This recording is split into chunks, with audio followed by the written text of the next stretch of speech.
Howdy, YouTubers. Let me turn this light off so you're not upset by that annoying thing. I just did a quick repair. Well, it wasn't that quick. It should have been quicker. I tried welding.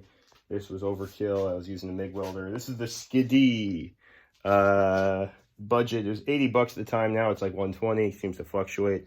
It's got a lot of people unhappy with the mechanism. It breaks. I'll show you. I'll zoom in for you what I fixed. Detail works. The problem is this mechanism pops in. It's kind of hard to do this with one hand. Pops in really too easily. There's a cover on this with a button, but you could take it off just from these screws here. You'll have to do this. It'll help. So I added a cotter pin, simple little thing. I drilled a hole straight through this side, not that one, right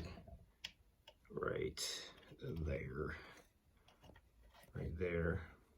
And it went through this plate where it's thickest at the top and then comes out the other side. It was not clean work, just quick. And there you go. So I don't know if this gauge is thick enough. I went with the thinnest one right now that I had, not the thinnest, but fairly thin. So there are thicker ones. I wanted to have enough metal left over. So we'll see how it rides. You're supposed to ride with this locked, tightened, so it clamps and provides extra support and friction for it. But there's like nothing here. It should be like a lip here. It's the flaw in the design. There should be a little lip of metal to give a little more resistance from slipping over. So maybe version 2, these guys get a little bit more metal so it doesn't pop. And there's like a little tooth or something on the inside. Anyway, that's the fix. Anyone with a drill can do it. You may go through a few drill bits. Use some WD-40 while you drill. You know, angle it down.